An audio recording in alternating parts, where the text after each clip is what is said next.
keçiririk. Bildiyiniz kimi proqramın artıq növbəti təlimidir. Bir uzun, maarifləndirici, xeyirli bir yola çıxmışıq və bu yolda təlimçilərimiz çox sağ olsunlar ki, bizə dəstək göstərirlər və bizimlə birlikdədirlər. Qeyd etmək istəyirəm ki, proqramın təlimçiləri çox faydalı insanlar. Hər birinin sizlərə və bizlərə qatacağı faydalar çoxdur. Hər biri sahəsinin peşəkarıdır, hər biri sahəsinin ustadıdır deyə bilərik. Azərbaycan müxtəlif yerlərində, müxtəlif dövlət qurumlarında çalışan şəxslərdir və bu müddət ərzində sizə tövsiyəmiz ondan ibarət ola bilər ki, diqqətlə dinləyin, bilmədiyiniz mövzularda suallar verin, istiqamət yönümlü suallar verin ki, sizə istiqamət versinlər. Görüşdən sonra hər hansı bir sualınız olarsa, bizə ünvanlayın, biz təlimçilərlə sualı bölüşək və sualın cavabını sizə çatdırmağa çalışaq. Hər hansı bir əlavə nəsə maraqlıdırsa, hər hansı bir mövzu maraqlıdırsa, bizə bildirin, həmin mövzu üzrə də təlimçilər dəvət edək. Bildiyiniz kimi biz artıq müxtəlif təlimçilərlə çalışırıq, müxtəlif mövzularda təlimlər həyata keçiririk. Sizə nə maraqlıdırsa, hansı təlimçi maraqlıdırsa, hansı mövzu maraqlıdırsa, bizimlə bölüşə bilərsiniz çəkinmədən. Biz o təlimçini dəvət edərik, xahiş edərik, gələrlər. Aybəniz xanım, buradasınız.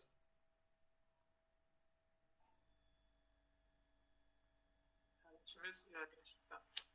Aybəniz xanım, sizi salamlayıram. Salam, axşamınız xeyir olsun. Xoş gəlmisiniz. Təşəkkür edirik öncəliklə dəvətimizi qəbul etdiyiniz üçün.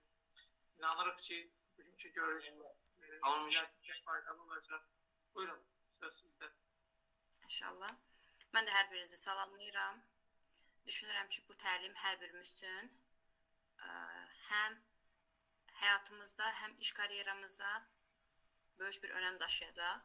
İlk olaraq düşünürəm ki, bir dəqiqə də gözləyək, daha sonra başlayaq.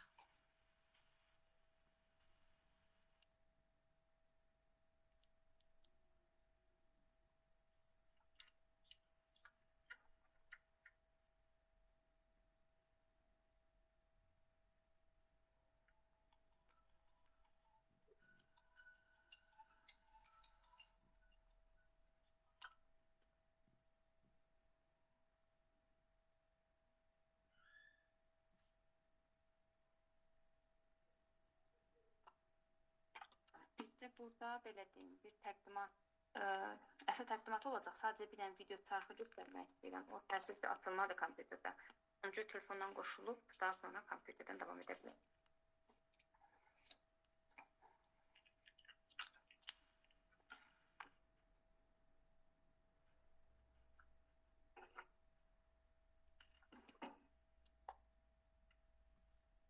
Hər vaxtınız xeyir olsun. Səsim gəlir. Bəli, gəlir. Amma zəhmət olmasa hər birimiz səsləri bağlayaq, görüntüləri açaq. Gəlmiş dayı.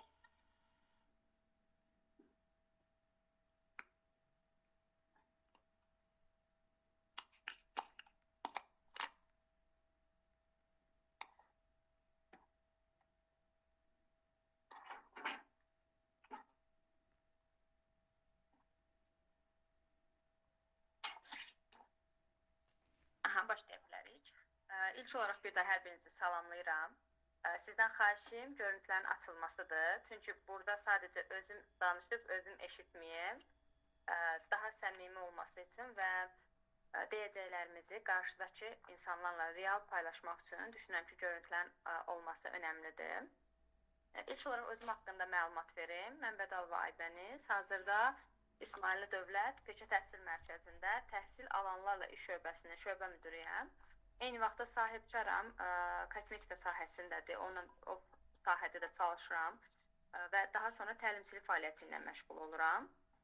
Əslində çalışdığım sahələrə bir növ diqqət etsək, daha çox öyrənmə, istiqamətlənmə yönümdədir və daha çox gənclərlə işdir. Bu nə ilə bağlıdır? Ümumiyyətlə gördüyümüz işdə hər zaman gənclərlə iş görmək insanı daha motivasiyalı edir və gördüyü bir prosesi, hansı ki bizə vacib olan bir nüanslarda bizə dəstək olmuş olur. Çünki bəzən deyirlər, özündən böyükdən daha çox məlumat ala bilirsən. Amma mən bunu ilə tam da razı deyiləm. Çünki özündən yaşca balacadan belə lazım olacaq qədər məlumatı əldə etmək olar. Sizə bir təqdimat hazırlamışam. Düşünürəm ki, bu təqdimat hər birimiz üçün önəmli bir aspekti əhatə edəcək. Deməli, buradan daxil olum.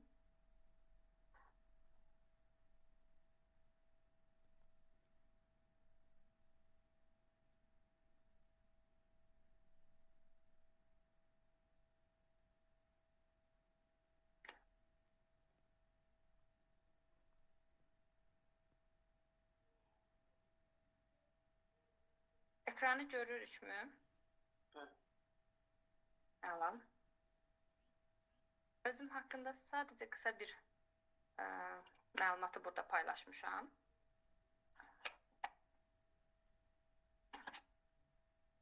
Deməli, bizim üçün əsas olan nədir? Bazar araşdırması, gələcək peşələr və bacarıqlardır. Burada təqdimatda əslində, göründü. Burada qeyd olunan şəkildə əslində diqqət etsək, həm keçmiş, həm müasir, indiki dövr, hətta gələcək dövrə aid olan bütün ixtisas sahələri burada öz əksini tapıb.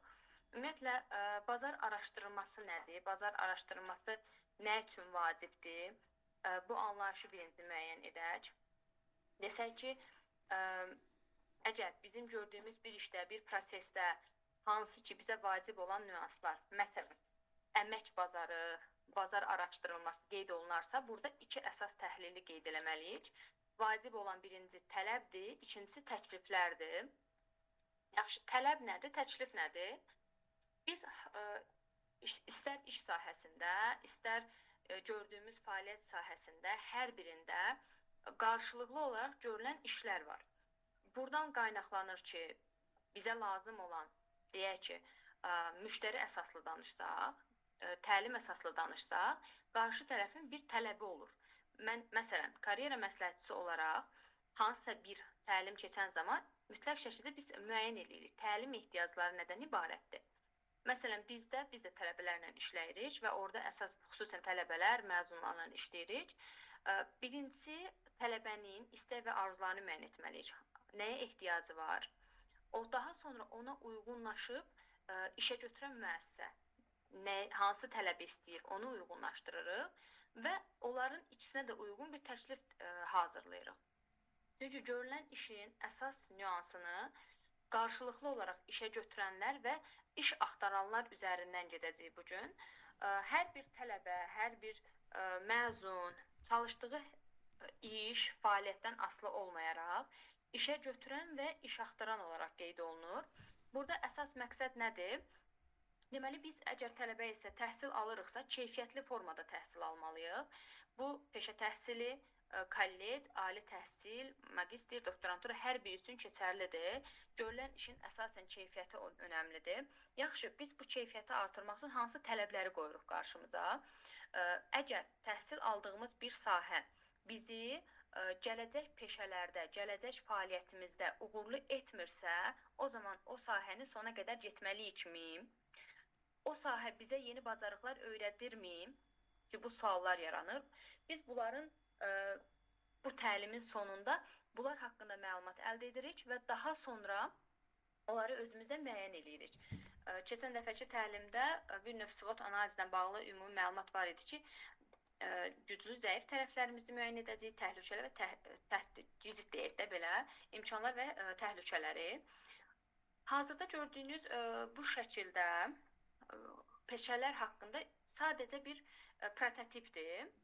Həmin bu peşələrdən hər biri üçün ortaq olan xüsusiyyətlər var. Yaxşı, bəs biz bunları necə araşdırmalıyıq, necə müəyyən etməliyik? Çünki biz artıq 2025-ci ildəyik. Məlumdur ki, 2018-ci, 2020 və yaxud da 23-cü ildə vacib olan peşələr 25, 30, 35-ci illərdə o qədər də vacib olmayacaq. Bəzi sahələr hətta öz əhəmiyyətini də belə deyək itirmiş olacaq. Bununla bağlı sizə bir qısa video çarx izlətmək istəyirəm. Daha sonra təqdimatımıza davam edək.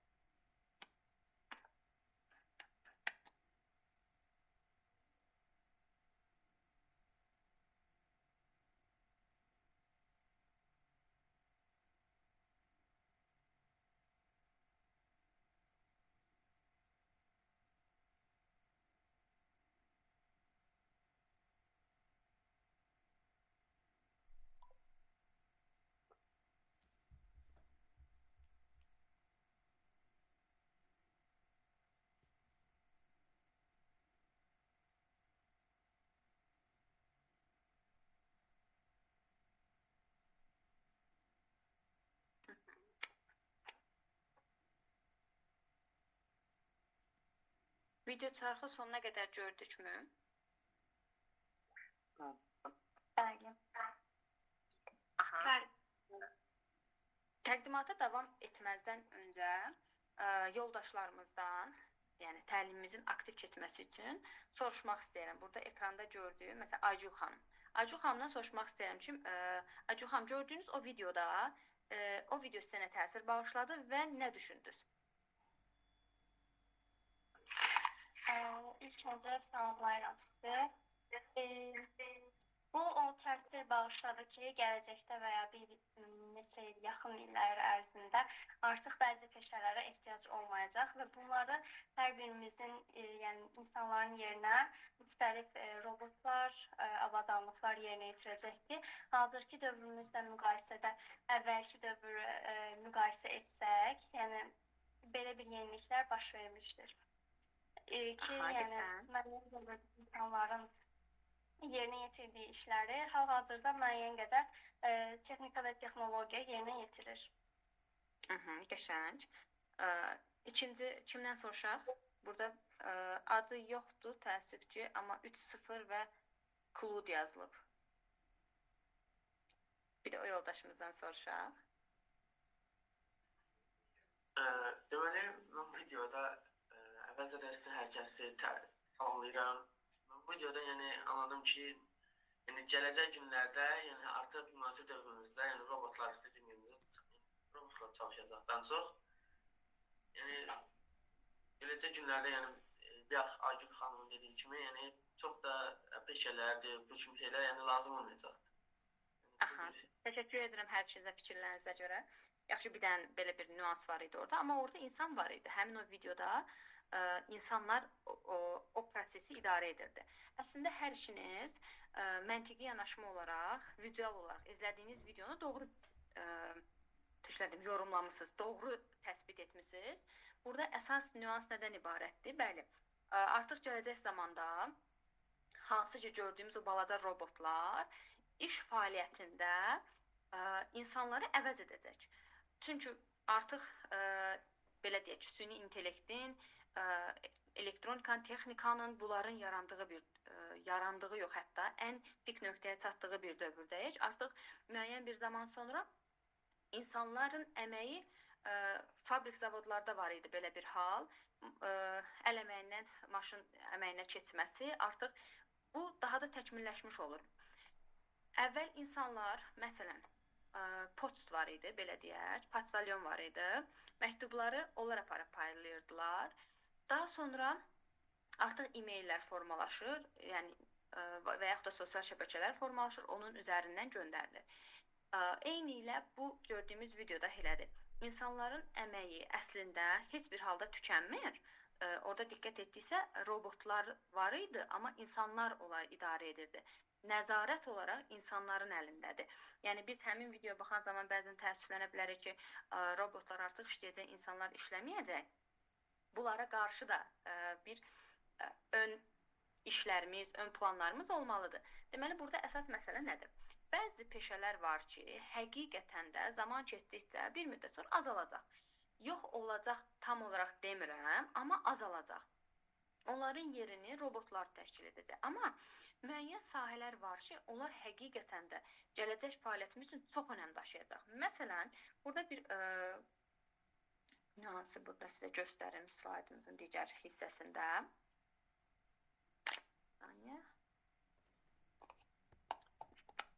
Deməli, burada nədir? İxtisas və peşələrin zaman keçdikcə dəyişmə səbəbləridir. Deməli, biz deyirik ki, bəzi sahələr azalacaq, bəzi sahələr daha da inkişaf edəcək. Yaxşı, bunu nə ilə bağlaya bilərik?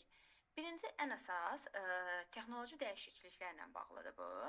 Bu da ki, hansı ki, texnoloji dəyişikliklər deyən zaman nələrdir? Bu texnikaların yaranmasıdır, qloballaşmadır, demoqrafik dəyişikliklərdir, urbanizasiyadır, artan qeyri-bərabərlikdir, bir də siyasi qeyri-müəyyənlikdir.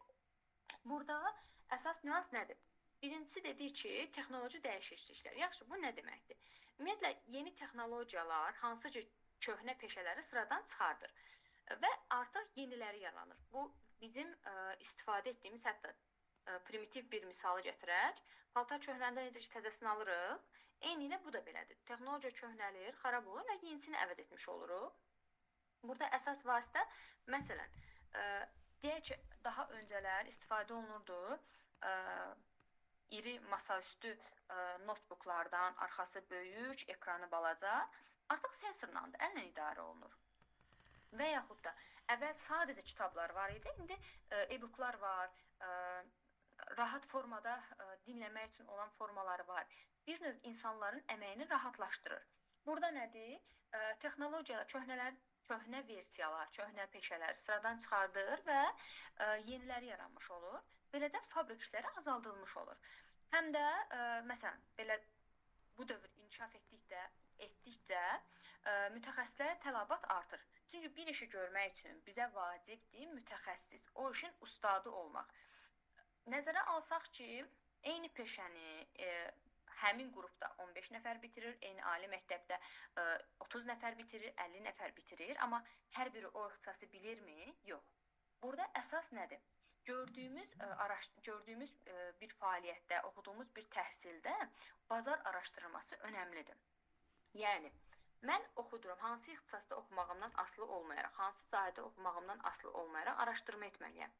Bu sahə 2030-cu ildə mənə uyğun olarsa, mən bunu işləyə bilərəmmi? İşlədiyim zaman oradan mənə hansısa bir, belə deyək də, mənfi nüans gələrsə, onun qarşısını ala bilərəmmi?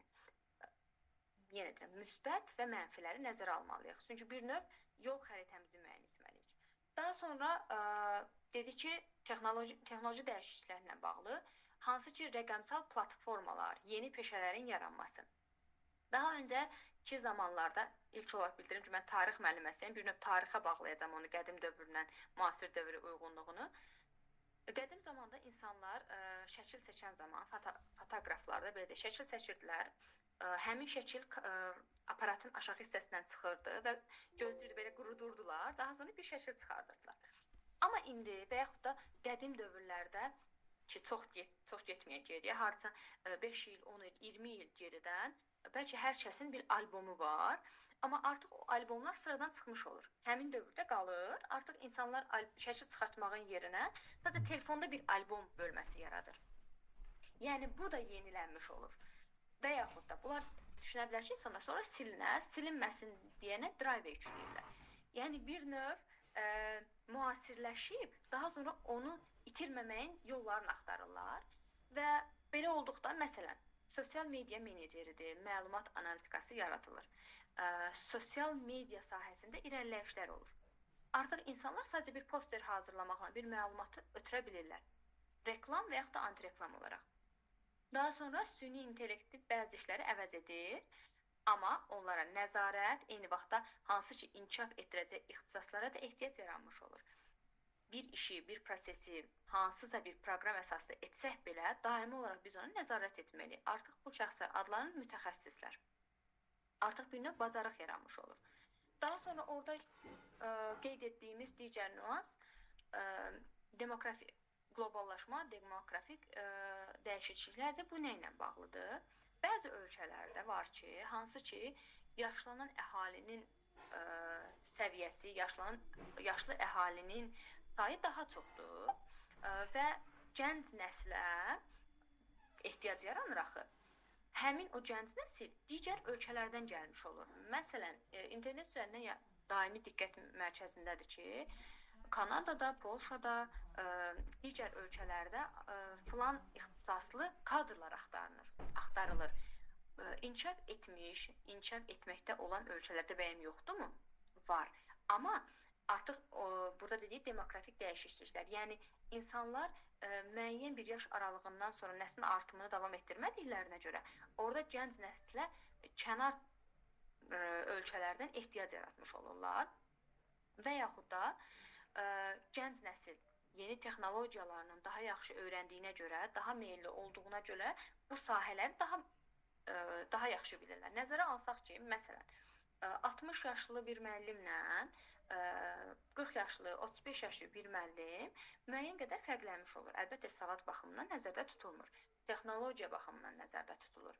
Artıq öncəki illərdə imtahanlar kağız üzərində idisə, artıq elektronlaşıb. Sınaq imtahanları onlayn formada edə bilərik. Bu nədir? Bazarın tələbatı budur. Artıq dövrə uyğunlaşmaq lazımdır.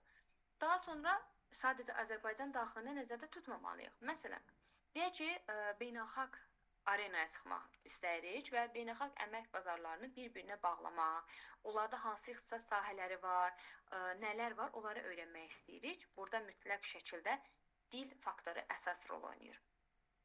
Dildir, beynəlxalq münasibətlərdir, eyni vaxtda hüquq sahəsidir və yaxud da tip sahəsidir, aşbaz, daha sonra hansısa İKT yönümlü sahələri nəzərdə saxlaya bilərik.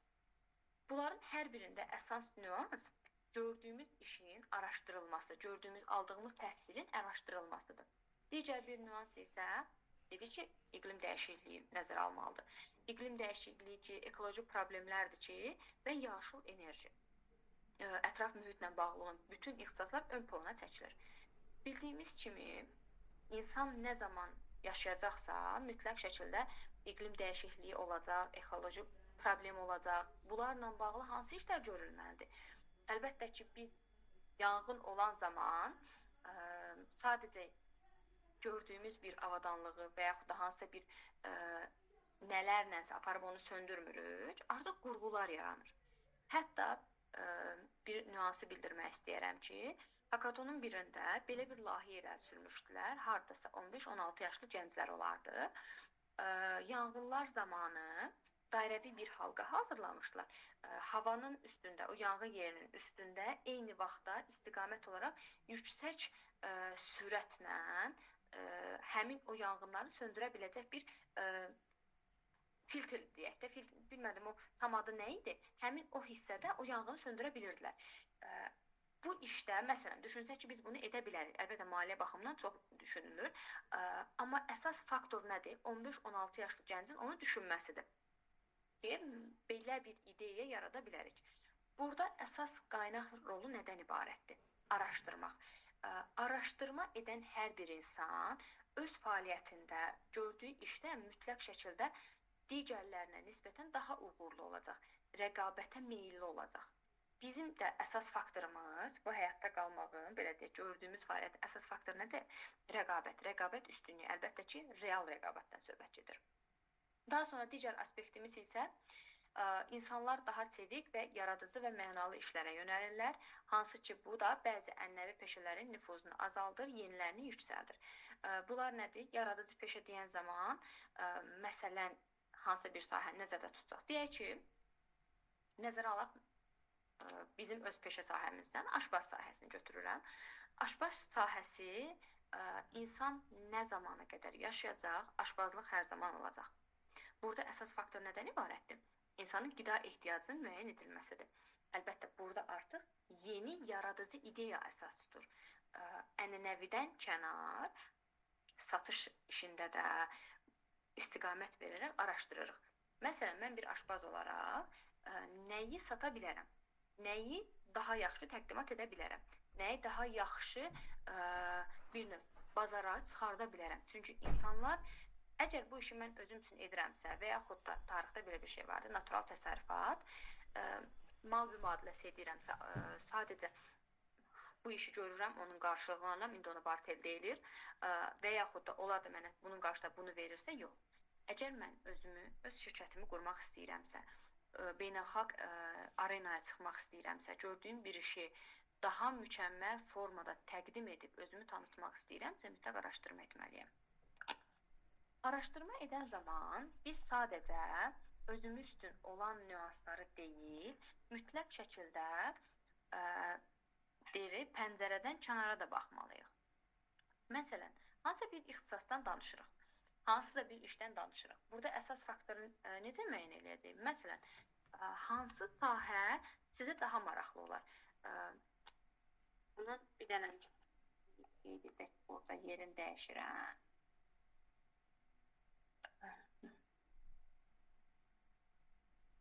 Deməli, baxaq burada belə bir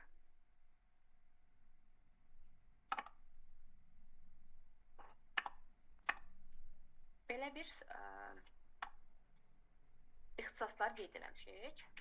Hansı ixtisası seçərdim? Çünki bizdə əsas burada vacib olan bizə nədir? İxtisasların müəyyən edilməsi və bazar araşdırması zamanı hansı peşələr bizim üçün daha vacibdir. Gəlin belə edək. 3 ixtisas qoyulub, data analitikası emalatxana olaraq qeyd etmişəm mən bunu. Yəni bu nədən ibarətdir? Bu sahənin müəyyən olduğu bir yer. Daha sonra kiber təhlükəsizlikdir, süni intellekti və sonuncu qeyd etməmişəm. Bəs burada olan 50 nəfərimiz var. 50 nəfərdən chat hissəsində məsələn, biri istəyirsinizsə 1, 2, 3 və yaxud da dördüncüyə isə 4-cü yazmırıq. Ona seçdiyiniz bir ixtisası yazırıq.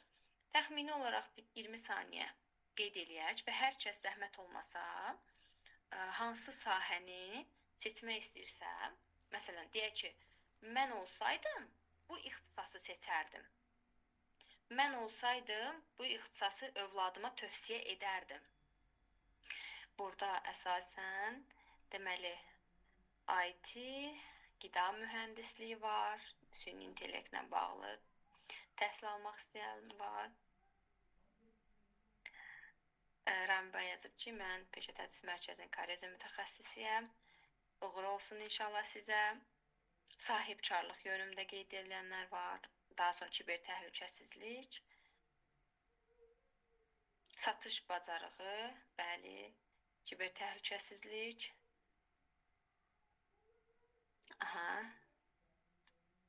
Süni intellekt. Kəmal bəy, hansı sahədir konkret adın? Məsələn, ya bu üçü və yaxud da digəri? Rəssamlıq, data analitikası, süni intellekt. Burada belə nəzərdə ala bilərik ki, kiber təhlükəsizlik və süni intellekt bir növ ön plana çıxmış olur. Bu, ən aşağı hissəsində qeyd eləmişəm, gələcək burada başlayır. Bu nə ilə bağlıdır? Əslində, nəzərə alsaq ki, burada hər kəsin ortaq bir fikir yaranmış olur. Kiber təhlükəsizlik də, süni intellekt də müasir dövrdə vacib olan sahələrdir. Biz desək ki, 2030-cu ildə, 2035-ci ildə kiber təhlükəsizlik önəmli olmayacaq. Nə qədər inana bilərsiniz bu sahəyə? Əlbəttə ki, inanmayacaqsınız. Çünki fakt indiki yaşadığımız dövr ərzində bu önəm daşıyır. İnsan artıq bəzi işlər həqiqətən də insanların əlindən keçir. Hamısını demirəm. Bizim üçün vacib olan 3, 4, 5 ixtisasın olmasıdır və yaxud da hansısa sahədə təhsil alıb bitirməyimiz deyil, müasir dövrdən ayaqlaşmağımızdır. Deyək ki, məsələn, mən bazar araşdırması etmişəm. HR, süni intellekt, hər birinizə təşəkkür edirik. Deməli, deyək ki, mən bazar araşdırması etmişəm, özüm tarix müəllimiyəm, magistrda da tarixin tədrisi, metodikası və metodologiyasıdır məndə. Yaxşı, mən bundan sonra düşünürəm ki, bakalavr təhsili təzədən almıram, magistr təhsili təzədən almıram, artıq onları bitirmişəm. Amma o demək deyil ki, mən bu sahələri artıq öyrənə bilmərəm. Müəyyən əsas məqsəd kimi deyək, gördüyüm işdə bunlarla bərabər daxil edərək o işi daha da fəallaşdırmaqdır. Məsələn, dördüncüdə satış bacarıqları ilə bağlı, HR-lıqla bağlı bir növ yumşaq bacarıqları qeyd elədik orada ki, bunlar olmalıdır. Əlbəttə ki, dünyanı robotlar idarə etməyəcək. Çünki insanlar olduğu təqdirdə insan robotu yaradırsa, onu məhv etməyin də yolunu bilir. Onu məsələn məlumat yayılır, məlumatı həmin dəqiqə sosial şəbəkədən silsək belə müəyyən bir vaxt ərzində o məlumat yenə qalmış olur. Amma hər bir halda bu insanın əlindədir. 3-5 gündən sonra bütöv məlumatı yığışdıra bilirlər. Demək ki, insan yaratdığı bir şeyi, türklərdə bir söz var, panzehir. Artıq onu bir növ mənfi tərəfində bilmiş olur. Biz də beləyik. Bir işi görürük, bir işin vacib tərəfini bilirik, amma onu mənfi tərəfini də bilməliyik. Mənə kiber təhlükəsizlik nə qədər önəmlidir? Yaxşı, mən bundan istifadə etsəm, etdiyim təqdirdə mənfi olaraq istifadə edirəmmi? Əsas məsələ buradan qaynaqlanır. Hansı sahədən olmağımızdan asılı olmayaraq, hansı ixtisası seçməyimizdən asılı olmayaraq düzgün formada istifadə etdikdə artıq bunlardan istifadə zamanı qaydalara riayət etdiyimiz təqdirdə düşünürəm ki, bizim fəaliyyətimizə daha da önəm kəsb edəcək. Bu şəkili bayaq göstərmişdim ki, yəni daha uzaq məsafədən görmək üçün. Biz bəlkə də əlimizdə dürbünlə düşünürük ki, uzaq məsafəni görürük, amma ətrafdan yaxın məsafəni görüb daha sonra uzağa baxmalıyıq. Mən hazırda təhsil alıramsa, 2-3-cü kursda təhsil alıramsa, mən təhsilimi yarımçıq buraxmağın yox, onu gələcək peşə necə istiqamətləndirməliyim, onu müəyyən etməliyik. Məsələn, biz hazırda 2025-ci ildəyik və 2025-ci ildə vacib olan əsas ixtisaslar kimi bunları qeyd etmişəm. Biri, yəni bu əlbəttə ki, ümumi araşdırma, statistika nəticəsində müəyyən olunur. Həmin bunlardan üçü var idi bayaq. Data analitikası idi, kiber təhlükəsizliyi idi, süni intellekt idi. Daha sonra dördüncü kimi burada qeyd ediliblər dron operatorluğu, gen mühəndisliyi, tibb sahəsi hər zaman davam edəcək. Biznes analitikası, bayaq satışla bağlı, HR-lıqla bağlı məlumat verildiyi təqdirdə və bu ora daxildir. Yaşlılara qayğı. Yaşlılara qayğı buradan əsaslanır ki, deyək, məsələn, qulluq sahəsinə görə universitetlərdə bu istiqamətlərdə var. Bir də var peşə yönümlü, burada isə dayə ixtisaslarıdır. Məhz həmin sahəyə aiddir. 2025-ci il, 2030-cu il, 2035-ci il, bəli, orada bəlkə də bizim olacaq 50-60 yaşımız, amma hazırda bu təlimə qoşulan müəyyən o zamandan sonra məni yaşıdda olacaq. Artıq həmin şəxs gördüyü fəaliyyətləri, araşdırdıqlarını gəlib bir növ təqdimat etmiş olacaq. Burada nədən qaynaqlanır? Bir növ görülən işin, fəaliyyətin zamanla düzgün idarə olunmasıdır. Və 8-ci deyək hətta, hibrid komandaların idarə olunması. Hər bir bu 8 ixtisasla bağlı əsas məlumat ondan ibarətdir ki, gördüyü işin, fəaliyyətin onu hara daşımasıdır. Məsələn, araşdırma edirik biznes analitikası ilə bağlı, biznes planla bağlı, biznes planın qurulması ilə bağlı və biznes işinin görülməsi ilə bağlı deyək. Biz nələrə diqqət etməliyik? Nəzərə alaq ki, biz bitirdik. Mütləq şəkildə hansısa bir işdə işləməliyik, bir sahibkar olmalıyıq, öz biznesimizi qurmalıyıq, öz fəaliyyətimizi reallaşdırmalıyıq. Bunun üçün ağac necə olur? Kökü olur, kökdən budaqlanır da. Bir növ bu da elədir. Bu işin əsası da bundan ibarətdir. Məsələn, biznes analitikasında vacib olanlar nədir? Bir prosesi, bir işi düzgün formada, planlı formada icra etmək və qazancla xərclər arasındakı uyğunluğu müəyyən etməkdir. Mən düşünürəm ki, hər birimiz üçün bu sahələr müəyyən olunmalıdır. Yaxşı, biz deyirik ki, bu sahələrin hər birini müəyyən etdik. Bunları necə müəyyən edirik ki, bu sahə keyfiyyətlidir? Yaxşı, keyfiyyətli araşdırma etmək üçün mütləq şəkildə insanlar burada əsas faktordur. Əsas faktor rolunu oynayır.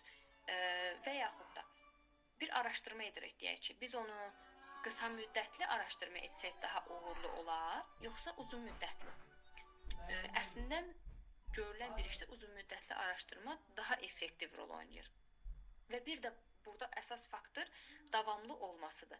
Yəni, məsələn, mən bu sahəni bu sahədə oxuyuram, bu sahəni bitirmişəm. Daha sonra bunu necə inkişaf elətdirə bilərəm? Mən bu hissəni bitirim, daha sonra sual verək, olarmı? Və davamlı olmasıdır. Çünki bir işin əsas faktoru davamlılıqdır. Məsələn, mən 2020-ci ildə bir biznes sahəsi açmışamsa, 2020-də gördüyüm fəaliyyətlə 2030-da fəaliyyət eyni olacaqmı? Xeyr. Mütləq şəkildə araşdırma etməliyəm. Yəni, keyfiyyət faktoru başda olmaqla araşdırma aparılır, daimi olaraq araşdırma və davamlı getməlidir. Hər birini müəyyən etdik, xüsusən də bu üç faktoru. Yaxşı, həlli üçün nə edək? Deyək ki, üçünü də müəyyən etdik, amma bilirik ki, bu mənfilərimiz var, bu müsbətlərimiz var. Necə həll edək? Mütləq şəkildə həlli yolu olmalıdır. Bir, burada əsas faktor nədən ibarətdir?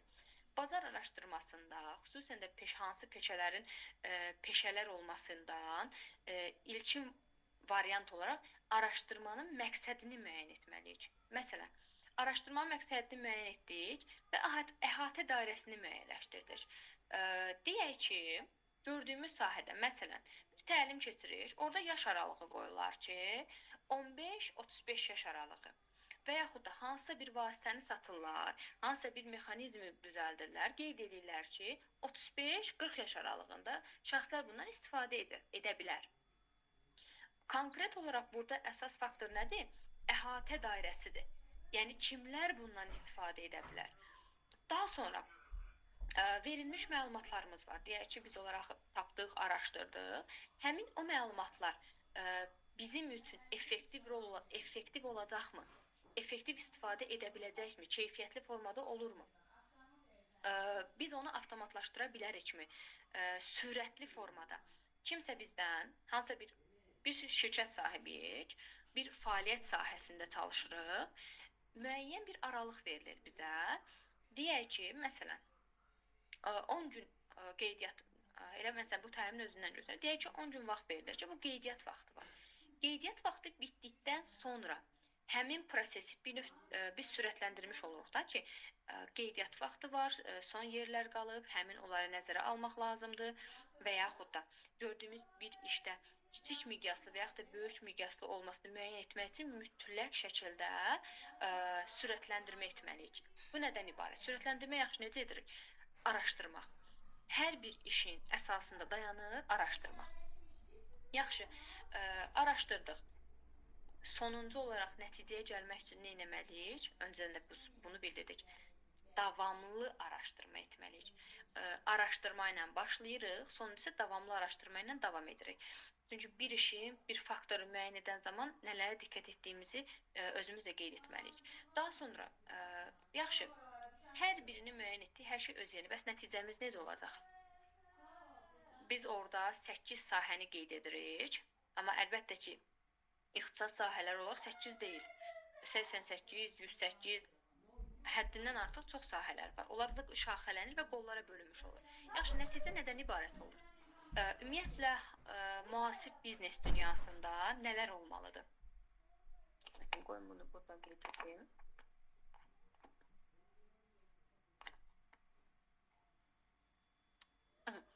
Biznes dünyası deyirik. Çünki biz sadəcə Azərbaycan daxilində deyirik, kənar ölkələrdə çıxmaq istəyiriksə, bizim üçün əsas faktor uğurlu olmaqdır. Uğurlu olmaq üçün bazar araşdırmasını əsas tuturuq. Sadə deyil, sadə formada deyil, mürəkkəb formada, daha çətin formada, akademik formada bu işi həll edirik. Məsələn, hansısa bir məlumat əldə etmişik, biz onu məlumatı öyrənən zaman 2025-ci il nəzərə alaq. İlk olaraq nə edirik? Oxuyuruq, deyək ki, sualı ən əsas ChatGPT-yə müraciət edirik. Bəlkə də insan faktoru həmin o robotdan daha yaxşı düşünə bilər. Bəlkə də yox, 100% yaxşı düşünə bilər. Amma burada bir növ insanların işini rahatlaşdırmış olur. Artıq çox düşünmür, qısa zaman ərzində araşdırma etmiş olur. Bəyənmədikdən sonra isə onu yenidən dəyişiklik edə bilər, yenidən formalaşdıra bilər. Amma gördüyü iş xüsusilə sürətli və dəqiq olmuş olur. Deməli, chat hissəmizə bir dənə baxaq. Kiber təhlükəsizliyi önəmini itirə bilərmi, yəni? Hər zaman vacib olan sahədir deyə düşünürəm. Əlbəttə, hər zaman vacib sahədir. Amma kiber təhlükəsizlik əgər düzgün formada idarə olunmasa, əlbəttə insanların həyatı üçün demək ki, təhlükə yaradırsa, onun da qarşısını ala bilərlər. Necə ki, nüvə silahlarından düzgün istifadə edilmədiyi təqdirdə şərtlər qoyulub, onların istifadəsi qadağa qoyulduğu kimi. Hansı ki, bəzi ölkələrdə YouTube-un, WhatsApp-ın istifadəsinə icazə verilmir. Dünya ölkələrdir, inkişaf etmiş ölkələr sırasındadır. Deməli, Zəhra xanımın sualı var. Zəhra xanım, Zəhra Hüseynova. Mən yeni danışıq verə bilərəm. Yazmaq biraz çətinlik çəkirəm. Əlbəttə, bəli. Rahat ifadə eləmək üçün özümü. Bir daha çox sağ olun, həqiqətən də bu gözəl təlim üçün çox xoş olur. Həqiqətən sizdən biliklərimizi öyrənirik. Mənim sualım ondan ibarət olacaqdır ki, hal-hazırda baxıram bu 2025-in ixtisasları ki, çox güman ki, bunlar texnologiya yönümlü, yəni ixtisaslardır. Və nə anlayım, mən burada həvəsim yoxdur bu ixtisaslara. Hal-hazırda image manager sahəsinə yönəlmişəm və əsas sualım bundan ibarət olacaq ki, siz layihə meneceri gedir də. Bu həmin sahəni siz gələcək görürsünüzmü, yoxsa bunu yenə də sizin intellekt əvəz eləyəcək ya yox? Layihə meneceri. İxtisasınızda sizə uğurlar arzu edirəm. Çox sağ olun. Mən bayaq da bildirdim ki, hansı sahədə təhsil alırıqsa, o demək deyil ki, biz onu yarı saxlayıb keçməliyik burada data analitikasına, kiber təhlükəsizliyə və yaxud da süni intellekt sahəsində.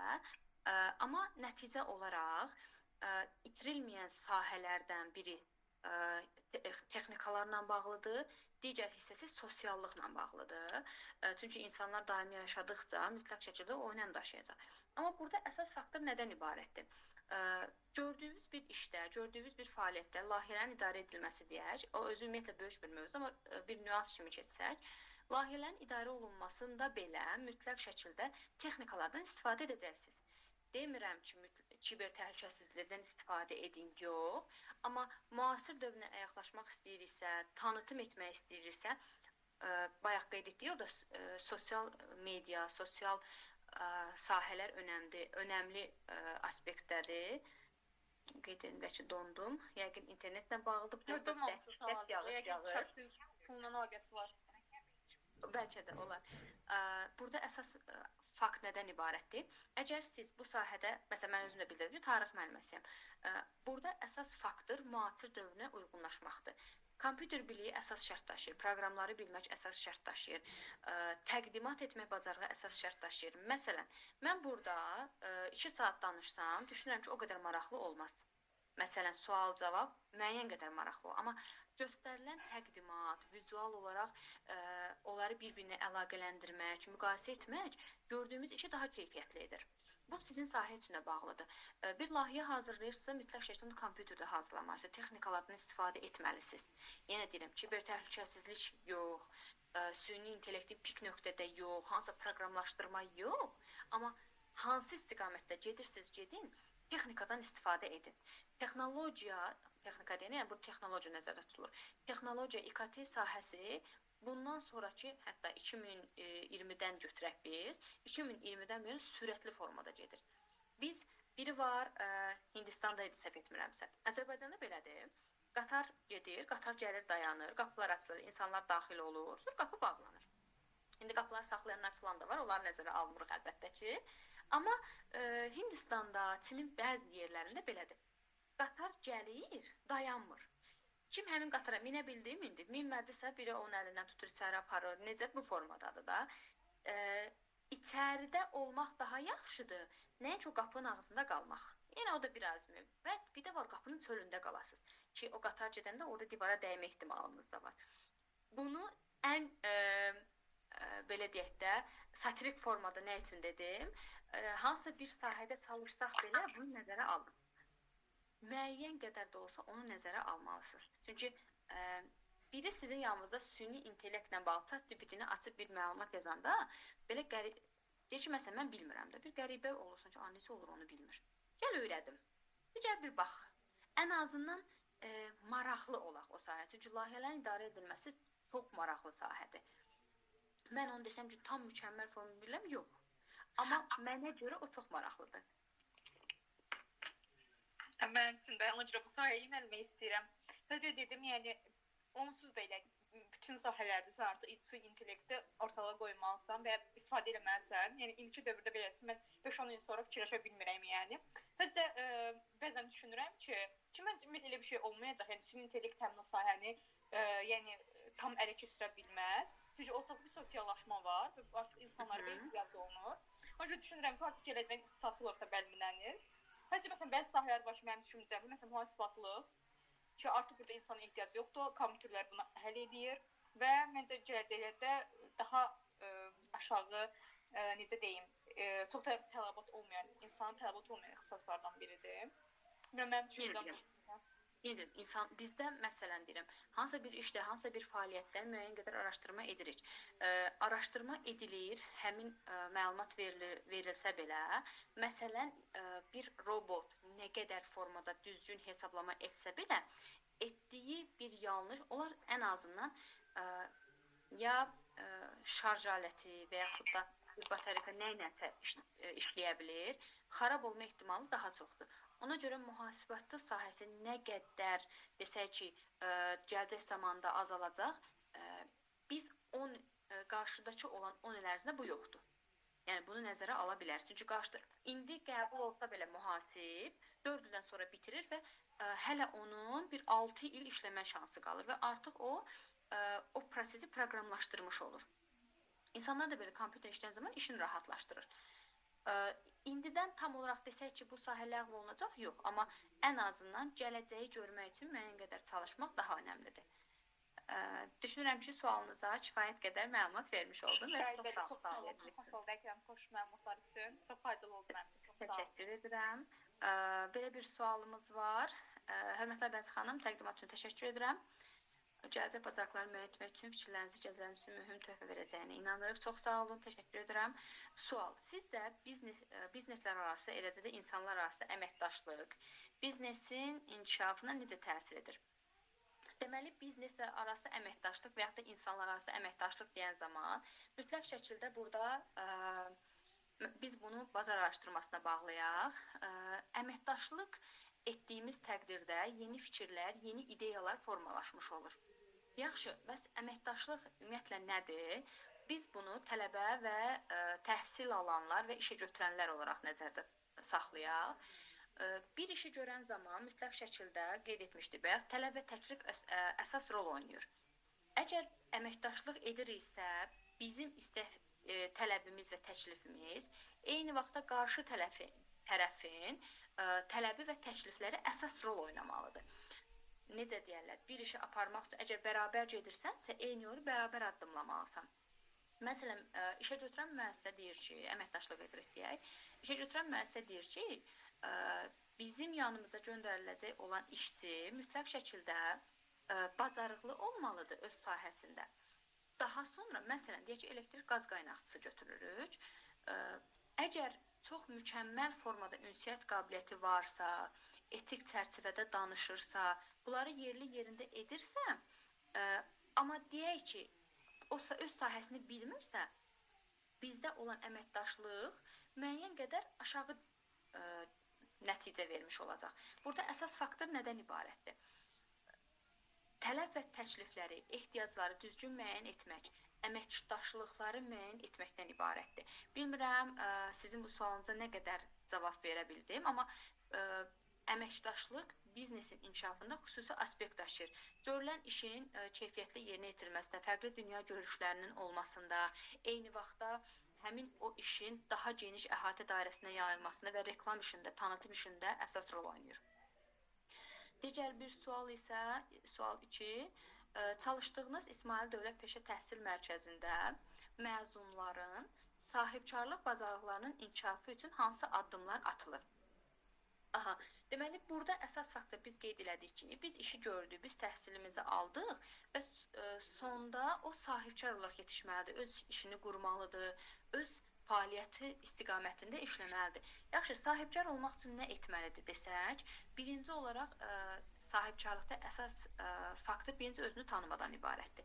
Əgər bir insan özünü tanıya bilirsə, təqdimat edə bilirsə, gördüyü işin məqsəd nəticəsini müəyyən edə bilirsə və nə istədiyini bilirsə, o yolu getməsi onun üçün daha rahat olacaq.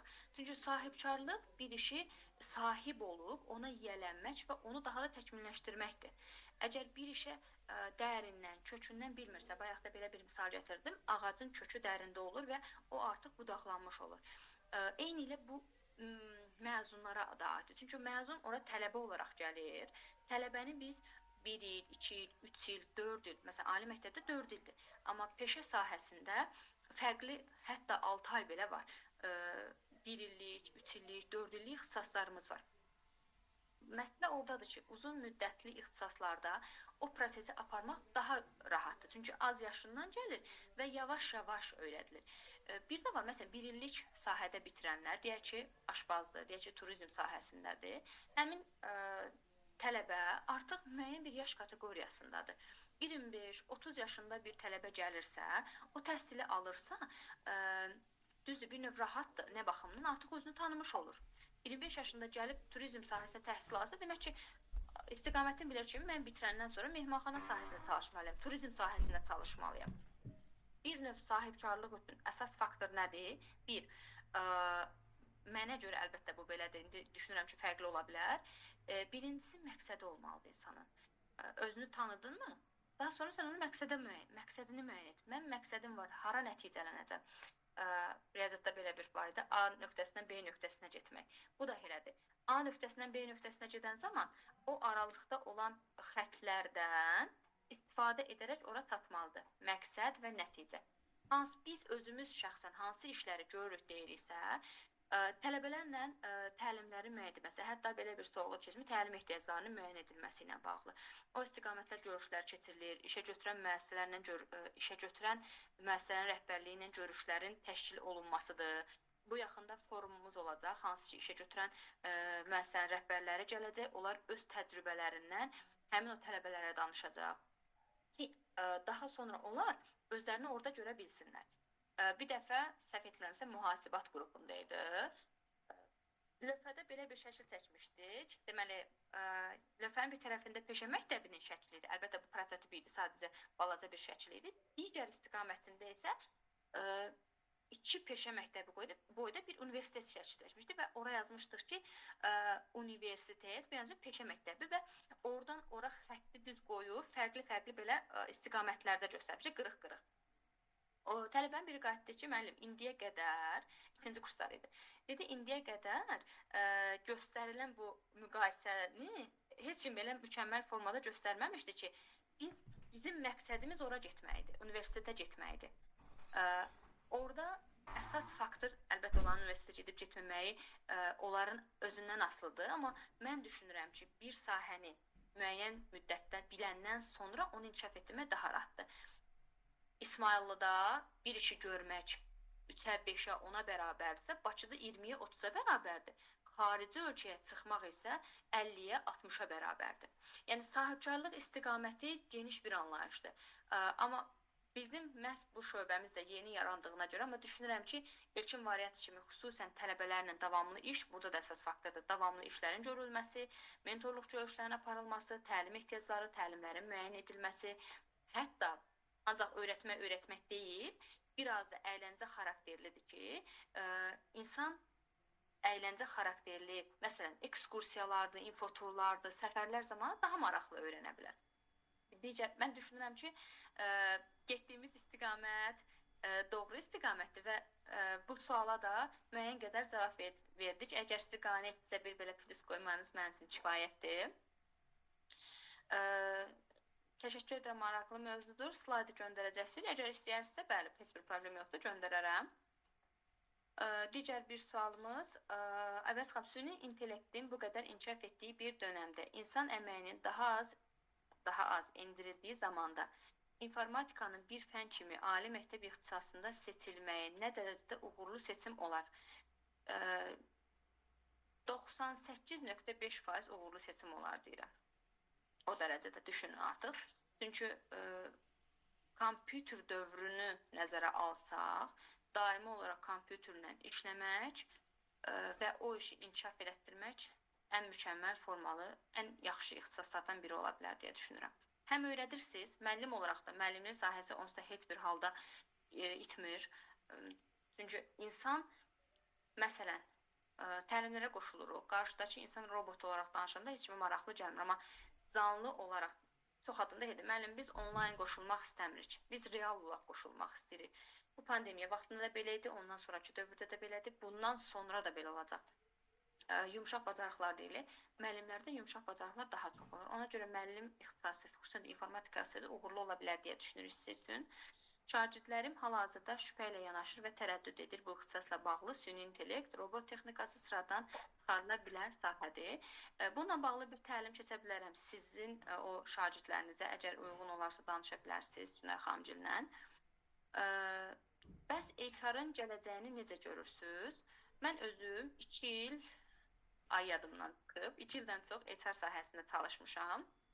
HR sahəsi ixtisaslar, seçimlər arasında mənə görə daimi inkişaf etməli olan, davamlı araşdırmağa ehtiyacı olan sahələrdəndir və insan faktoru nə qədər varsa, insan nə qədərsə HR sahəsi də o qədər, HR ixtisası daha doğrusu o qədər olacaq. Salam, bir söz deyil var. Bəli, buyurun. Salam, əvvəlcə təlim üçün çox təşəkkür edirəm. Sağ olun, vaxtınızı ayırdığınız üçün. Mən bir şey əlavə etmək istəyərdim ki, mən bu yaxınlarda bir şeyə baxırdım. Deyir ki, məsələn, xarici Amerikadaydı. Deyir, Amerikada məsələn, belə deyək də, 11-ci sinifdən 11-ci sinifə kimi, yəni onlarda artıq nə qədərdirsə, suni intellektin dərs deməyə planlaşdırırlar. Burada yumşaq bazılıqda da gəldiksə, mən bir videoya baxmışdım. Orada elə bir suni intellekt insanla elə danışır ki, qabaqdakı insan seçə bilmir ki, bu suni intellektdir. Artıq bilirsiniz necə, biz artıq elə bir dövrə gəldik ki, sən artıq anlamayasan ki, sənin qabağındakı suni intellekti də insandır. Çünki artıq bilirsiniz necə, insanla o qədər səmimi yanaşır ki, mən artıq baxıram, insanlardakı məsələn görürəm da, sosial şəbəkələrdə deyir ki, suni intellektlə danışmaq mən xoşuma gəlir. Bilirsiniz çünki niyə? İnsanı anlayır və sənə uyğun, belə deyək də, sənə özəl cavablar verməyə başlayır. Və onu da demək istədim ki, mən belə düşünürəm ki, gələcəkdə artıq bilirsiniz necə, belə deyək də, insan qüvvəsi olacaq, amma çox az olacaq. Yəni, mən düşünmürəm ki, elə bir sahə olsun ki, yəni müəllimlik hətta deyirik ki, soft skillsda, məsələn, müəllim tələbəyə yaxınlaşır. Yəni, onu artıq bilirsiniz, suni intellekt artıq onu eləyə biləcək. Suni intellekti biz burada, məsələn, AI deyirik də, yəni bunun İngiliscə qısaltması AI-dir. Amma bunun biri var AGI, biri var ACI, yəni AGI Artificial General Intelligence, umumi suni intellekt. Bir də var ki, ACI super suni intellekt. Yəni ki, məsələn, siz fikirləşin ki, biz artıq belə deyək də, hətta bu yaxınlarda bir şeyə baxmışdım, deyir ki, suni intellekt artıq insan zəkasını da ötməyə başlayır. Hətta bu yaxınlarda bir suni intellektə baxmışdım, deyir, bu suni intellekt, yəni bu formada dizayn olunmuş suni intellekt 50 insan zəkasına bərabər güclə çalışa biləcək bir şeydir. Əgər bilirsiniz necə, biz artıq elə bir dövrdə gəldik. Yəni suni intellektin belə deyək də inkişafı təkcə AGI ilə, ACI ilə dayanmayacaq. Suni intellektin inkişafı davamlı inkişaf şəklində olacaq. Bizim burada bəs rolumuz nədir? Mən həmişə bilirsiniz necə, burada yəni məsələ belə deyək də heç kim göz qoğuzmaq deyil. Mən sevdiyim bir söz var. Deyir ki, suni intellekt insanların işini əlindən almayacaq. Suni intellektlə işləməyən insanların işini əlindən alacaqdır. Yəni biz suni intellekti belə deyək də, yəni çox əmin olmalıdır ki, bu sahə onsuz da suni intellektinə ala bilməz. Çünki bilirsiniz, suni intellekt o qədər çox tez sürətlə inkişaf edir və onun sürətinə çatmaq belə deyim də artıq insandan da o tərəfə keçir. Baxın, belə bir misalla izah vermək istəyirəm. Məsələn, bizim babalarımızın dövründə babalarımız bir dənə sənət öyrənirdi. Bu insana bu 50-60 il bəs eləyirdi.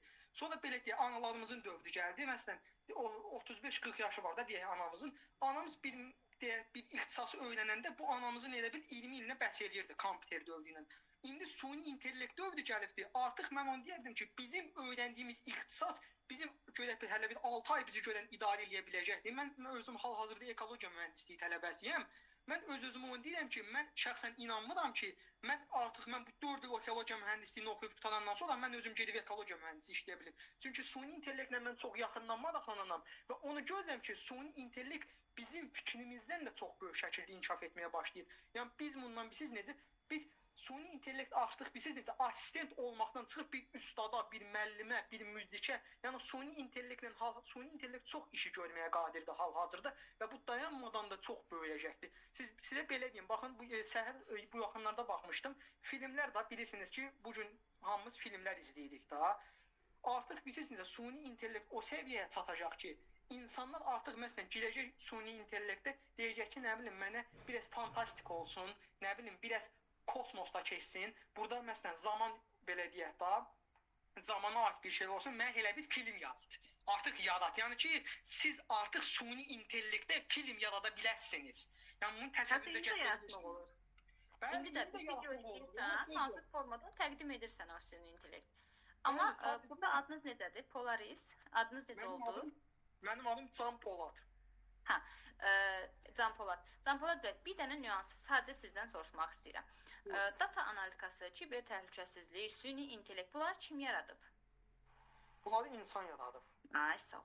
Mən də onu nəzərdə tutmaq istəyirəm ki, əgər süni intellekti insan yaradırsa ki, qədim zamanlarda deyir ki, təyyarə düzəldirlər.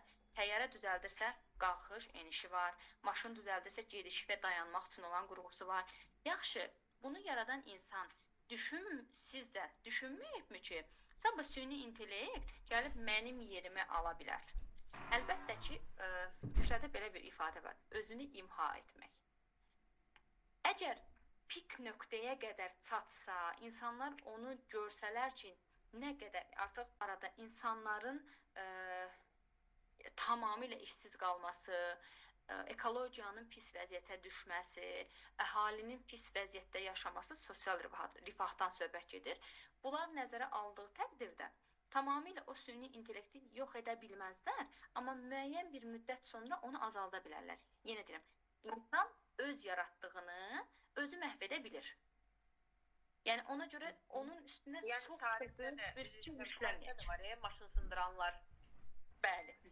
Yəni ona görə ora gedəcək mənə elə baxmaq ehtiyac yoxdur. Axır ora maşın sındıranlar. Keçmişə qayıdacağıq. İnsan öz yaratdığını imha edə bilir deyəndə, bəlkə biz necə? Bəlkə elə gəldi ki, biz artıq necə süni intellekt bizim həyatımıza o dərəcədə inteqrasiya olundu ki, biz artıq süni intellekti yox edilə bilməyəcək bir vəziyyətə gəldik. Düzdür, biz onu insan yaradıbdı, amma o insandan da ağıllı olacaq ki, hal-hazırda onsuz da ağıllıdır, daha da ağıllanacaq. Yəni məndən ağıllı olan bir şey mənim ona çevirdiyim oyunu başa düşməz. Mən yenə deyirəm, burada mən fəlakət senaryosu qurmaq məqsədim deyil. Yəni burada mən gəlim ki, süni intellekt hamımızı qıracaq. Yox, əlbəttə ki, insanın icazə verdiyi qədər ağıllı ola bilər süni intellekt. İnsan yaradıbsa güclü olacaq, o da Allahla rəqabətə girəcək. Yox, bu düzgün deyil. Kim kimi yaradır söhbəti var axı. yox, bəli, burada insan süni bilib intellekti görürsə, artıq onun limiti var. süni Yenə intellekti biz bir yaradırıq. limit olmazsa o davam edə bilməz. Məsələn, neçə yaşınız var sizin? Məsələn, deyək ki, var 20 yaşınız, 10 ildən 30 ildən sonra, deyək ki 18 yaşınız var, 30 ildən sonra bəlkə də mən onu görməyə bilərəm. Siz məndən yaşca da çox balacasınız deyək, onu görə bilərsiniz. Amma məsələ burada nədən ibarətdir? Mən birinci sinifdə oxuyanda deyirdilər ki, bir zaman sonra günəş işığı sönəcək, günəş məhv olacaq. Aradan 30 il keçib, hətta yenə də o ifadə davam edir, hələ də heç nə bitməyib. Yəni məsələ burada bizi məhv edən nələrinsə olması yox. Biz onlardan düzgün istifadə edək. Sosial şəbəkədən düzgün istifadə edən də var, lazımsız məlumatları yayan, lazımsız məlumat öyrənən də var. Gəlin biz onlardan elə istifadə edək ki, biz gələcək həyatımızdakı övladlarımız, bizdən sonraki insanlar onları düzgün başa düşsünlər. Kiminsə, məsələn, mən videonu ən birinci nə üçün onu göstərdim? Biz işi görən zaman bizi əvəz edə biləcək insanlar var. Evimizdə də bu dəqiqə, məsələn, paltar yuyanı, qab yuyanı, toz soranı elektrondur da, öz-özünə işləyirlər. Biz heç nə etmirik ki onlara. Amma hər bir halda sonda bizə ehtiyacı var. Onun Toka taxılmasıdır, çıxarılmasıdır, paltarın asılmasıdır, hətta qurudurlar, amma qurudub gətirib yerinə yığmır da, yəni məntiqi yanaşma baxımından. Yəni insana ehtiyac var. Yəni burada məsələn, xüsusən də ekoloji sahəsi heç bir halda bitən bir sahə deyil deyənə məncə düşünürəm ki, siz qorxmayın. O sahədə, o süni intellektdən qorxmağa ehtiyac yoxdur. Mən bir şey deyim, bilsiz nə məndə qorxmaq. Mən ona əlavə edeyim ki, bilsiz mən ekologiya sahəsində bu gün oxuyuram. Süni intellekt mənim yerimə mən onu düşünürəm ki, onsuz da onu fikir eləyib olma. Bilsiz necə burada təkcə yəni hələ biz adicə süni intellektdən danışırıq. Ha, biz hələ EC-yə gedib çıxmırıq.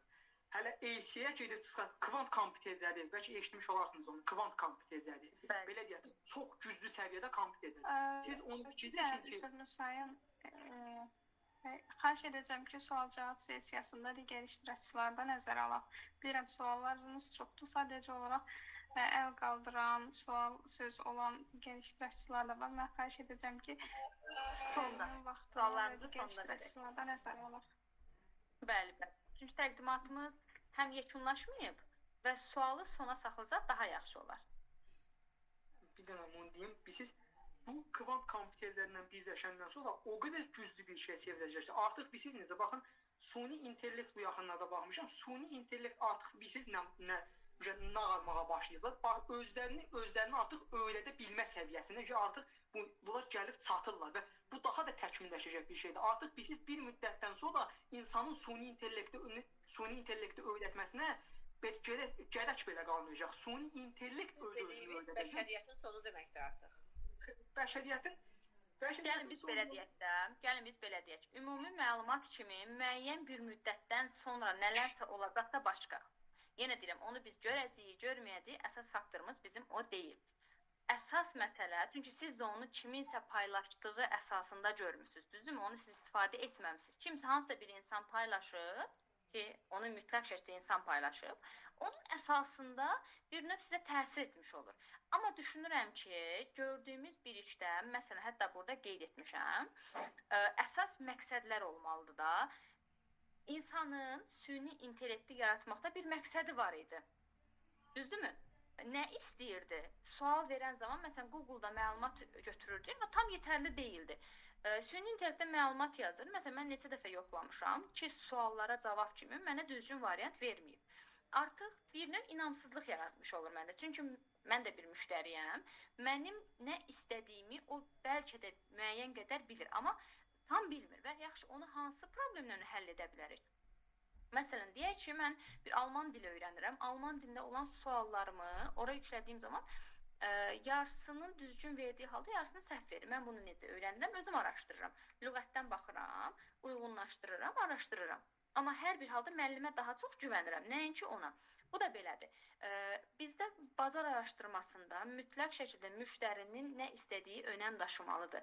Biz sabah sahibkar olaraq fəaliyyət göstərən zaman da bunu nəzərə almalıyıq. Və yaxud da qeyd etdik, məsələn, rəqiblərin təhlil edilməsidir. Kimlər bazarda fəaliyyət göstərirlər? Güclü və zəif tərəfləri nədən ibarətdir? İnsanın da güclü zəif tərəfi var, yaratdığı qurğunun da güclü zəif tərəfi var. Məsələn, hansısa bir elektronika avadanlığı zəif voltlu olan bir işıqda yaxşı işləmir.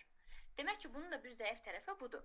Və yaxud da üçüncü maddə kimi qeyd etmişik ki, bazarın ölçüsünü və potensialını müəyyənləşdirmək. Bu məhsula, hətta bu da xidmətdir ki, bu məhsula xidmətə tələbat varmı? Genişləndirmək olarmı? Mən bunu yaratdım. Məsələn, mən bu qələmi yaratmışam. İnsanlar bunu həqiqətən istifadə edəcəklərmi? İstifadə etdiyi təqdirdə nə qədər müddət istifadə edəcək? Mən bundan neçə ədəd istehsal etməliyəm? Bunlar müəyyən olunmalıdır. Daha sonra qiymət siyasətini formalaşdırmaq. 10 manata mən bu qələmi təqdim etsəm, mən bu qələmi satışa çıxartsam, əlbəttə ki, alan olmayacaq. Yaxşı, hansı qiymət müəyyən edilməlidir? Bazar araşdırması burada önəm daşıyır. Mütləq şəkildə uyğun olmalıdır. Daha sonra məhsul və marketinq strategiyasını qurmaq. Burada isə əsas faktor harada və necə tanıtmaq daha əsas rol oynayır. Belə bir məlumat oxumuşdum. Deyir ki, bir ayaqqabı şirkəti, bəlkə də onu eşitmiş olarsınız. Ayaqqabı şirkəti işçisini göndərir bir ölkəyə və bildirir ki, ayaqqabını sat. Gedir, deyir ki, rəhbərliyə məlumat verir ki, burada heç kim ayaqqabı geyinmir, ona görə mən burada satış edə bilmədim və geri qayıdır. Bu dəfə başqa bir öz mütəxəssisini göndərir həmin yerə.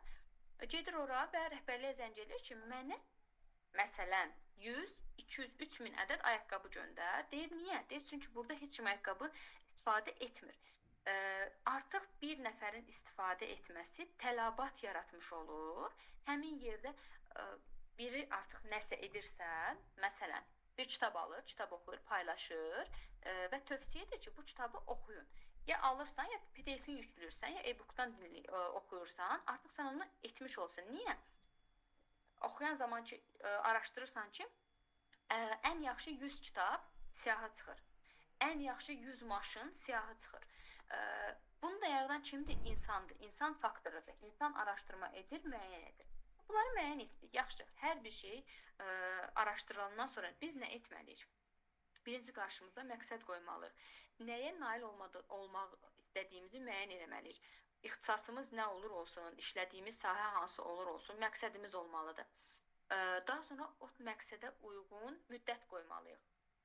Tələb olunan vaxt, sərf olunan vaxt. Necə ki, deyilmir ki, bu ixtisası 3 ilə bitirəcəksiniz. Bir də vaxt qoyulur da, bilirsən ki, bu ixtisası 3 ilə bitirəcəksən, 4 ilə bitirirsən. Müddət qoyur. Yaxşı, mən bu müddət ərzində nələr etməliyəm? Tapşırıqlar var. Addımları müəyyən edirik. Sən əgər əlaçı olmaq istəyirsənsə, ixtisasları 5 ilə bitirməlisən. Yüksək səviyyədə oxumalısan. Yaxşı, oxudum, oxuya bilirəmmi? Bunu necə bölüşdürürəm? Vaxt intervalını necə sığdırıram? Bəzən insanlar düşünür ki, 24 saat kifayət deyil, 24 saat azdır. Amma əlbəttə elə deyil. Düzgün bölgü aparıldığı təqdirdə bu 4 nüans deyək, necə ki 4 fəsil var, bir ili əhatə edir. Burada bölgülərdə ona uyğunlaşdıra bilərik. Biz süni intellektdən danışdıq, ChatGPT-dən bildirdik. Yaxşı, sadəcə ixtisaslar budurmu? Əlbəttə ki, xeyr. İnsan faktoru hələ bundan sonraki 15 il ərzində, məsələn, deyək ki, ofisianta ehtiyac olacaqmı? Turizm sahəsində olacaq, bərbərə ehtiyac olacaqmı? Aşbaza və yaxud da traktoru idarə edə bilən insanlara idarə olacaqmı? Dərzi sahəsi, dərziyə ehtiyac olacaqmı? Və yaxud da xalçaçıya ehtiyac olacaqmı? Şirniyyatçıya ehtiyac olacaqmı? Əlbəttə ki, olacaq. Burada əsas faktor seçdiyim ixtisası, seçdiyiniz ixtisası bazar araşdırılmasına, əmək bazarına uyğunlaşdırmaq, özünüzü inkişaf etdirmək, işə götürənin ehtiyaclarını müəyyən edib, onlara uyğun yetişdirməkdir. Bu sahələrin hər biri bundan sonraki 20 il ərzində də mütləq şəkildə vacib rol oynayır, əsas faktor rolunu oynayır. Ki, bunların hər biri bizdə İsmail Dövlət Peşə Təhsil Mərkəzi və digər peşə təhsilində bu sahələr tədris edilir. Yaxşı. Salam. Bəli. Salam, hər vaxtınız xeyir bir daha. Həm salamlayıram. Mən özüm Cəlilabad Dövlət Peşə Təhsil Mərkəzinin karyera mütəxəssisiyəm və siz də həmçinin bizim əməkdaşsınız. Sizinlə tanış olmağa da şad oldum. Təşəkkür edirəm. Mən düzdür, ixtisasım riyaziyyat müəllimliyidir və hal-hazırda karyera mütəxəssisi kimi fəaliyyət göstərirəm. Yəni, o bayaqları bəzi söhbətlər oldu, vaxtınızı düzü çox almayacaq. Yəni, o demək deyil ki, yəni, bu dəqiqə informasiya texnologiyaları bizim həyatımıza daxil olub. O, ola bilər, amma ki, hər bir şey insanın öz əlindədir. Yəni, biz onları idarə edirik. Nə olsun ki, müəyyən müddətdən sonra insan əməyi azalacaq, insan əməyindən az istifadə olunacaq. Bu o demək deyil ki, yəni, onu da idarə edən biz insanlarıq. Onu yaradan da biz insanlarıq. Onu sonlandırmaq da bizim əlimizdədir. Amma ki, dövr hal-hazırda onu tələb edir ki, bizdən ki. Yəni, biz daha savadlı olaq, daha peşəkar olaq. Çünki zaman keçdikcə yəni, savadsız insanlara yer qalmayacaq. Təhsil almayanlar geridə qalacaq, işlə təmin oluna bilməyəcək. Hal-hazırda dövr onu tələb edir ki, yəni, hər insan təhsil almalıdır. İlk öncə savadlı olmalıdır. Yəni, savadlı olmalıdır da qeyd eləməkdir. Bəli? Hətta o nüansları müqayisəli formada slaydın özündə bundan sonraki təqdimatda belə qeyd etmişik. Elədir. Çünki... Çox sağ olun, həqiqətən təşəkkür edirəm fikirləriniz üçün. Çox sağ olun, bir daha təşəkkürlər. Dinləyirəm mən yenə sizə. Çox sağ olun. Həqiqətən belədir, insan faktoru əsas rol oynayır. Yaxşı, biz deyirik ki, imkanlar olmalıdır bizim. Biz bir işi görən zaman deyirik ki, məndə bu alınmaz və yaxud da bu iş məndə çətin başqası edib, artıq o edibsə məndə alınmaya bilər. Burada əsas faktor nədir? Çətinliklərin müəyyən edilməsidir. Bir də nəticələrin müəyyən edilməsidir. Yaxşı, biz araşdırma edən zaman peşələri müəyyən edirik və bacarıqları müəyyən edirik. Deyir ki, bir işə götürən müəssisə mənə bu sahədə, ki, bu sahə dediyim zaman X sahə, artıq siz özünüz öz sahənizi düşünün.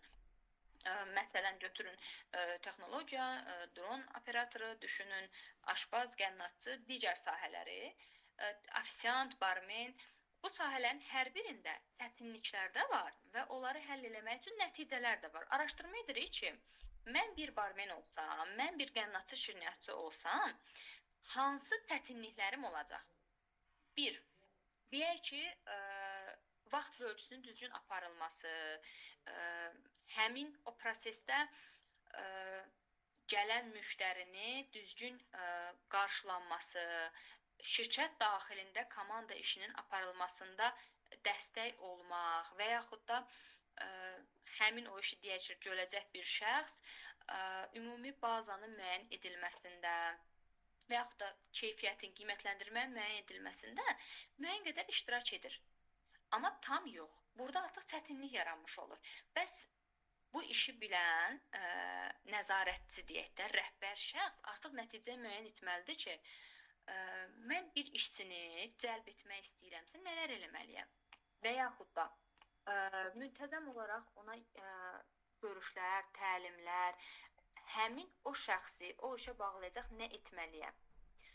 Deyək ki, mən bir rəhbərəm, həmin o rəhbər iş prosesində bəzi müəssisələr var, həqiqətən bu belədir. Bir əməkdaş orada 1 ay çalışır, maksimum 3 ay çalışır, daha sonra çalışmır. Burada daimi olaraq yeni kadrların əvəz edilməsi, burada məsələ həmin o işi ya düzgün icra edə bilməmələrindən qaynaqlanır, deməzdim savadsız olmaları və yaxud da işə davamlılıq əsasında yanaşmamalardır. Mən bir mühasibəmsə, mütləq şəkildə araşdırma etməliyəm. İşin, prosesin, vəzifə öhdəliklərindən tutmuş, problem yaranarsa nə edə bilərəm? Mən bu işi hansı ardıcıllıqla etməliyəm və nəticə nə olmalıdır? Ümumiyyətlə, HR-ların belə bir sualı var. Deyir ki, problem yaranarsa onu necə həll edəcəksiniz? İlk sual odur və yaxud da 5 ildən sonra özünüzü harda görürsünüz? Mən əgər bugün düşünürəmsə ki, 5 ildən sonra mənim bu ixtisasım olmayacaq, ona mən düşündüm ki, mən 5 ildən sonra yaşamayacaq. Bu mənaya gəlib çıxır. Biz daha çox pessimist yox, optimist fikirlər düşünməliyik ki, mənim üçün vacib olan bugün bu peşədir, mən onu necə inkişaf elətdirməliyəm? Əsas faktor burada soft skill deyirik, soft skill. Orada yumşaq bacarıqlardır. O nədir? Ünsiyyət bacarığının olması, liderlik bacarığının olması, bunlar hər biri insanı digərlərindən, digər şəxslərdən fərqləndirir. Deyir ki, məsələn, mən məsuliyyətliyəm, mən bir işi, prosesi davamlı olaraq görürəm. Artıq özümün müsbət və mənfi tərəflərimi bilmiş oluram. Məsələn, mərhəmətli olmaq yumşaq bacarıqlara daxildirmi? Əlbəttə ki, daxildir. Əgər bir dayə olaraq və yaxud da ibtidai sinif müəllimi, texnologiya müəllimi, hansı sahədə olsun, insanlarla işləyirsə, əlbəttə mərhəmətli olmaq və yaxud da heyvandarlıq mütəxəssisini bitirir. Bu insan mərhəmətli olmalıdır ki, o heyvanlara qulluq edə bilsin. Sadəcə insandan getmir söhbət. Burada vacib olan məqamlar hər biri göz önündə saxlanılmalıdır. Yaxşı, biz deyək ki, hər bir bacarığımız uyğundur, yerindədir. Yaxşı, nəticəmiz nədən ibarət olacaq? Bu yolu belə bir şəkil yerləşdirmişik burada. Burada nədir? Düşünsək ki, biz buradayıq, bu hissədəyik və biz artıq bu günəşin olduğu hissəyə getməliyik. Əslində, burada bir məsələ odur ki, bu yolun düz olmasıdır. Ümumiyyətlə, yaşadığımız vaxt ərzində, yaşadığımız dövr ərzində, gördüyümüz işlərdə yolumuz heç bir zaman belə düz olmayacaq. Süni intellekt yaradıb bunu. Burada belə insanı aldatmış olur.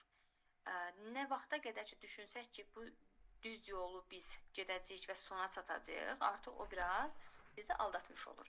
Gəlin biz gördüyümüz bir işdə, gördüyümüz bir fəaliyyətdə, hansısa bir iş əsnasında deyək, araşdırdıq, bacarığımızı, peşəmizi müəyyən etdik, bacarığımızı müəyyən etdiksə, onu özümüzə sevdirərək həyata keçirdək.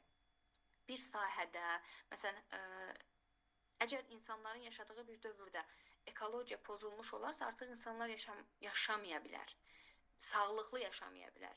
Artıq bu zaman tibb sahəsi daha önəmli aspekt daşıyır. Bəzən bir işdə müqayisəli formada etmək, iki sahəni bir-birinə uyğunlaşdırmaq, onlar arasında yeni yollar, yeni həll yolları axtarmaq daha məqsədə uyğundur. Amma buradan əsasən də gənclərimizə tövsiyəmiz nədən ibarətdir?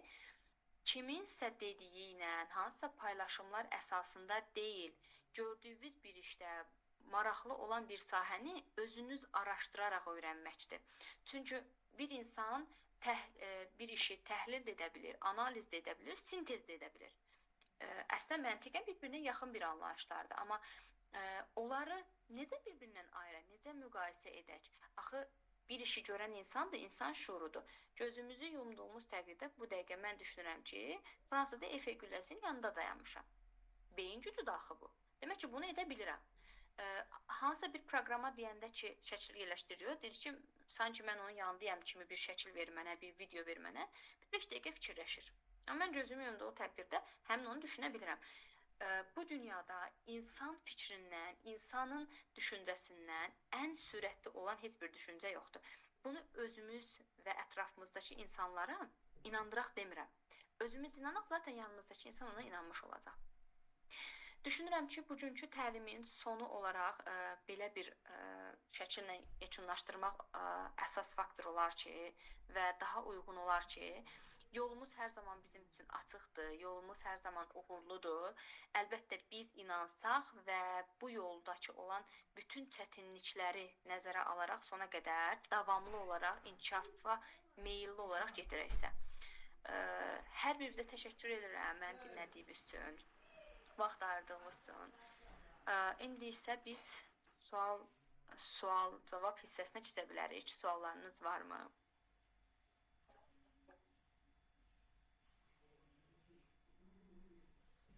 Deməli, bizdə burada əslində suallarımız var. Bir dənə onları da oxuyum. Sualdım, fikirdimi? Deməli, süni intellekt ləhcəni yox edə bilir. Buna təəssüf ki, cavab verə bilməyəcəm. Müşfiq bəyə təklif edirəm ki, Can Polad bəy üçün təlim keçmək fürsəti yaratsın. İnşallah, niyə də yox. Bunlar fərziyyələrdir sadəcə. Əlbəttə, müəyyən qədər düşünürəm ki, insanda fərziyyə, düşüncə, xəyal olmalıdır. At arabası sıradan çıxdıqdan sonra onu avtomobil əvəz etdi, həyatı asanlaşdırdı, lakin insan faktoru aktuallığını qorudu. Elektrik avtomobilini icad etsək də insan faktoru daim davam edəcək. Bəli, hər şey insanın öz əlindədir. Əgər biz şuurlu olaraq bir şey ediriksə, düşünürəm ki, bu davamlı olmalıdır. Süni intellektin məhsulu o vaxt arzu ediləni tam ortaya çıxarır ki, biz süni intellektə doğru və güclü sual verə bilək. Burada da yenə insan əsas rol oynayır. İnsan sadəcə yazsan ki, mənə bu məsələndə o da bilməyəcək. Detaylı bir məlumat verməlidir və insan özü bilməlidir ki, mən nə istəyirəm. Burada da yenə məqsəd nəticə bir növ ortaya çıxmış olur. İlk öncə deyilən söz yoxdur, ya əvvəl, ya öncə, ya da ilkin olaraq. Biz təşəkkür edirik. Çox gözəl və maraqlı təlim oldu. Dinlədiyiniz üçün mən təşəkkür edirəm. Slaydı qrupa göndərərsiniz, zəhmət olmasa. Olarmı? Olar, niyə də yox. Çox təşəkkür edirik. Maraqlı və çox faydalı təlim oldu. Mənim üçün də xoş oldu ki, yeni fikirlər, maraqlı düşüncələri eşitmiş olduq və buradan Günay xanıma, Müşfiq bəyə təşəkkürümü bildirirəm. Xüsusən də bu təlimin ərsəyə gəlməsində İsmail Dövlət Peşə Təhsil Mərkəzinin rəhbərinə təşəkkür edirəm ki, məni tövsiyə edib ki, belə bir təlimi keçəm və mənim üçün bu 10 gün deyərdim. Çox maraqlı oldu ki, belə bir araşdırmalar apardım. Düzdür, mənim sahəm tarix sahəsi, amma araşdırdıqca bir növ gördüm ki, elə bir növ bura yaxınlaşmış oluruq. Özümüz tələbələrlə, məzunlarla çalışırıq və işimizdə əsas faktor bir növ bu işin ərsəyə gəlməsi oldu. Təlim ehtiyaclarının müəyyən edilməsi, təlimin yaradılması, tələbələrlə işləmək, Gənclərlə daim işləmək həqiqətən hər birimiz üçün bir enerji mənbəyidir, bir qaynaq rolunu oynayır. Yenə deyirəm, burada yaşın önəmi yoxdur. Az yaşımız olsa belə müəyyən qədər bilgiləri öyrənməyə, öyrətməyə deyilən bir anlayış var. Onu davam etdirə bilərik. Çox sağ olun, hər birinizə təşəkkür edirəm dinlədiyiniz, vaxt ayırdığınız üçün.